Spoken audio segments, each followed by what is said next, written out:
हर कोई अपना अपना रस्ता लैके चलन की कोशिश करता है, हर कोई अपना रस्ता बनाने की कोशिश करता है और इस वजह तो शायद नाकामी हो रही है। तो वो मैनू ना मियाँ मोहम्मद बख्श साहब रहमतुल्लाह तआला अलैह आप दा बड़ा प्यारा जुमला याद आ गया कि आप फरमाते हैं ना कि राह दे हर कोई आखे, तो मैं भी आखा राह दे राह दे हर कोई आखे, तो मैं भी आखा राह दे।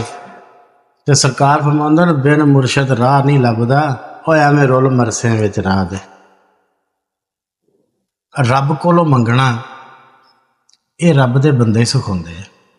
उंज तो सारी दुनिया ही मंगती है, सारी दुनिया दुआवां करती है, अल्लाह ताला कबूल भी फरमाते हैं कि मालिक ने कबूल करनी है। लेकिन रब कोलों मंगण का जो सलीका है ना, वो कुदरत शनास बंदे जिहड़े जो उन्होंने कोलों हिकमत मिलती, दानाई मिलती है, सलीका मिलता है, यदी किधरे मिसाल नहीं मिलती। मुख्तसर है कि मैंने बड़ी प्यारी मिसाल याद आई।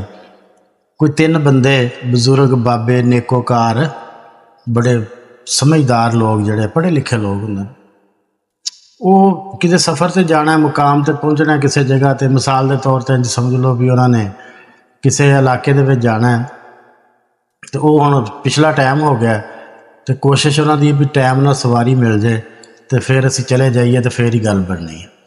हुण वो तीनों जने खलोते हैं उत्थे स्टाप ते, बैकवर्ड इलाका है कोई, तो सवारी हूँ इंतज़ार करते पे कि सवारी आ जाए, कोई सवारी मिल जाए, कोई सवारी आ जाए, कोई सवारी मिल जाए, दुआ मंगते पे तीनों ही।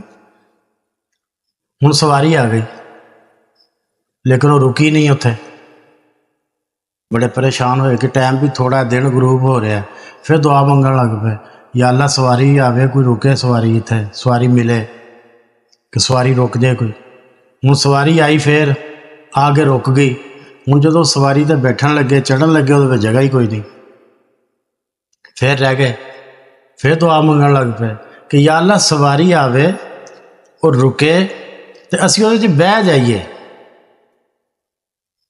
हुण फिर टाइम गुजरिया, सवारी आई, चढ़ गए उत्ते सीट ते बह गए। जिस वक्त सीट ते बह गए तो वो जिहड़ा टीटी हुंदा टिकट देने वाला, कंडक्टर कहते जिन्हों, वो आया तो आके उन्हें टिकट के पैसे मंगे, तो उन्हें पूछा कित्थे जाना बजुर्ग, उन्हें कहा जी फलां था जाना। उन्हें कहा गलती ना बह गए जी, ये तो बस ही नहीं उत्थे जानी। फिर लाता थल्ले उन्होंने। हुण उत्थे खलोता सी कोई कुदरत शनास आदमी, वो तिन्ना पढ़े लिखे लोग जिहड़े बड़े नेक अच्छे लोग सी, उन्हां दे वो देखदा सी कि इदां दी दुआ तो मंगदे ने, रब दुआ तो कबूल कर रहा इन्हां दी, ये जो मंगदे हो रहा है, इन्हां नूं समझ नहीं लगदी असीं मंगना की है। यह बड़ी पॉइंट की गल, नुकता इत्थे है सारा, कि समझ ये नहीं लगती कि मंगीए की। वो कोल आया, वो कहता अल्लाह के बंदे हो, तुसी देखो गौर करो अपने रब की रहमत ते, कुदरत ते, कि तुसी जो दुआ मंगते हो पूरी हो जाती है, तुसी दुआ तो पूरी मंगो। वो कहते की मतलब? वो कहते कित्थे जाना तुसी? वो कहते असीं फलां इलाके जाना।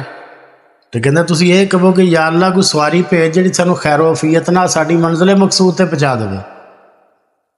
उन्होंने कहा हाँ गल वाकई सही है। खैर वो चंगे होणगे, सियाणे पढ़े लिखे लोग, समझदार भी होंदे विच। उन्होंने गल मन लई, दुआ मंगी कि या अल्लाह सवारी भेज जिहड़ी सानूं आराम सुकून नाल लैके साडी मंजिल मकसूद ते पहुँचा देवे। हुण टाइम गुजर गया सी, सवारी का टाइम खत्म हो गया सी। अचानक खाली ट्रक वो आ गया, वो वादा दिंदा आवे को जाना किसी ने फलां जगह ते, जाना किसी ने फलां जगह ते। उन्होंने कहा भाई जाना है, उन्हें बिठाया, उन्होंने बिठा के सुकून नाल लैके चला गया।